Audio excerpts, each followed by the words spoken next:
देखो dear student, आज आपके नेक्स्ट चैप्टर रहेगा।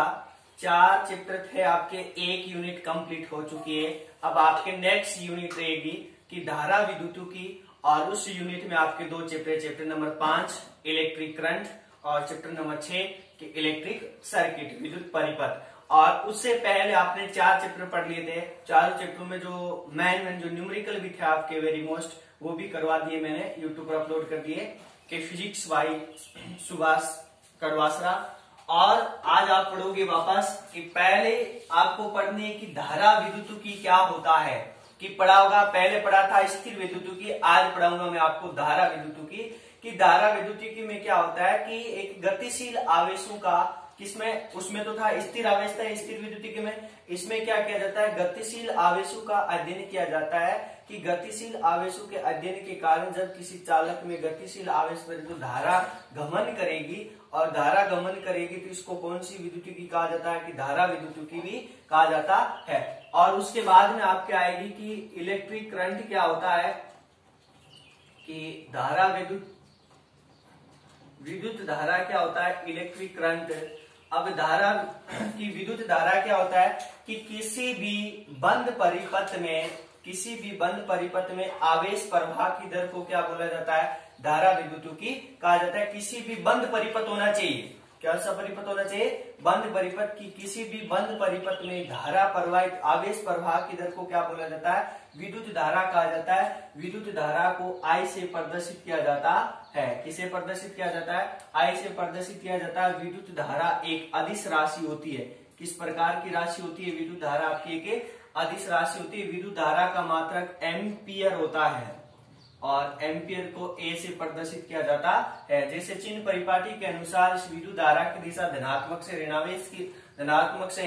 ऋणावेश होती है, लेकिन अर्थात इलेक्ट्रॉन की विपरीत दिशा में होती है। लेकिन ये राशि किस प्रकार की होती है, अदिश राशि होती है। और जैसे विद्युत धारा का जो सूत्र होता है, I बराबर क्या होता है, Q अपॉन, मान लिया कि किसी भी चालक परिपथ में, कोई चालक परिपथ है, उसमें Q आवेश T समय में प्रवाहित हो रहा है, तो विद्युत धारा क्या होती है कि Q अपॉन T, कि विद्युत आवेश बटा समय के अनुपात को ही क्या बोला जाता है, कि विद्युत आवेश और समय के अनुपात को ही क्या बोला जाता है, विद्युत धारा कहा जाता है। यहां से भी मात्रक हो सकता है, आवेश का क्या होता है कूलाम और समय का क्या होता है सेकंड, तो कूलाम बटा सेकंड, दोनों को एक नाम में बोलूंगा तो क्या बोल देता है, एम्पियर भी कहा जाता है। और वैसे तात्क्षणिक धारा क्या होती है कि औसत धारा का सूत्र, मान लिया किसी भी काल्पनिक बंद पृष्ठ है आपके पास, और उस काल्पनिक बंद पृष्ठ में कि डेल टी आवेश में डेल क्यू आवेश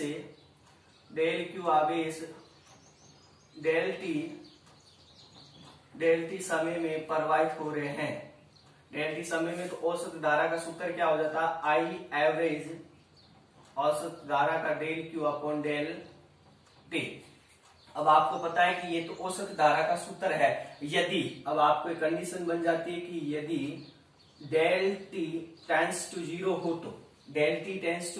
तो कि औसत धारा को ही क्या बोला जाता है, कि तात्क्षणिक धारा कहा जाता है। औसत धारा को क्या बोल दिया, तात्क्षणिक विद्युत धारा कहा जाता है। जैसे limit del T tends to zero, I average बराबर limit del T tends to zero del Q upon del T, यानी क्या हो जाएगा, तो आई बराबर क्या हो जाता है, del Q upon del T. आगे बात सुनिए, del Q upon del T के आवेश का समय के सापेक्ष अवकलन क्या कहला जाता है, कि तात्क्षणिक धारा कहलाता है।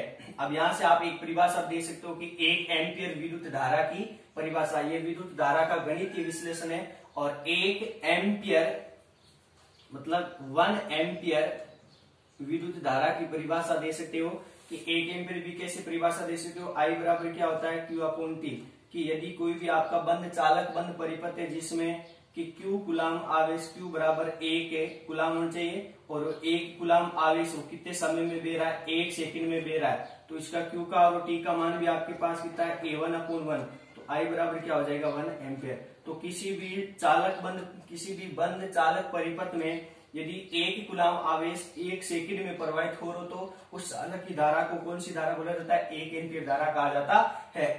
अब आपके नेक्स्ट जो आपका टॉपिक आएगा वो क्या आएगा कि धारा घनत्व की डेंसिटी, इलेक्ट्रिक डेंसिटी, धारा घनत्व। अब धारा घनत्व आपने पढ़ा होगा कि इलेक्ट्रिक डेंसिटी,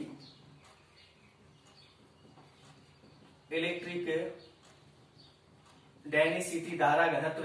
धारा घनत्व क्या होता है कि मान लिया मेरे पास ये कोई चालक है, ये कोई चालक बेलनाकार मैंने चालक ले ली, जिसकी लंबाई आपके पास कितनी ले सकते हो आप? इसकी लंबाई L लंबाई ले लें। कितनी ले ली? L लंबाई ले ली। और इसमें आपको क्या प्रवाहित कर रहा हूं मैं? धारा प्रवाहित कर रहा हूं। क्या प्रवाहित कर रहा हूं? ये आपकी धारा प्रवाहित कर रहा हूं। ये एक अनुप्रस्थ काट क्षेत्रफल है। क्या है? अनुप्रस्थ काट क्षेत्रफल।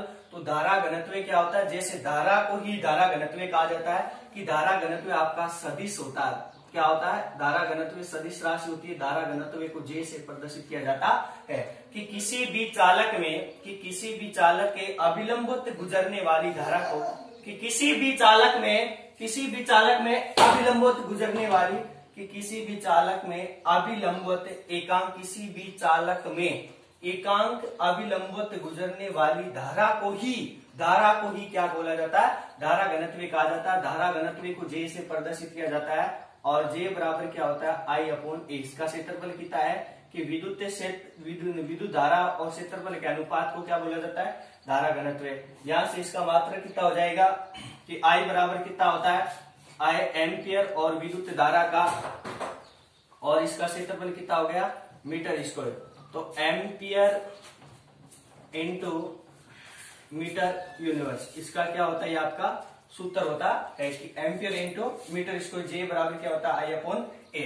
देख सकते हो। और इसकी जो आपकी जो विमा होगी वो विमा भी आप लिख सकते हो कि धारा क्या होती है? A1 होती है और इसकी क्या होती है? L2 होती है। तो इसकी विमा क्या हो जाएगी? A1 और L2 होती है। A1 और L2 होती है। A1 और L2 होती है। और उसके बाद में आपने क्या पढ़ाऊंगा आपको मैं कि अब पढ़ाऊंगा अपवन वेग और गतिशीलता क्या होता है।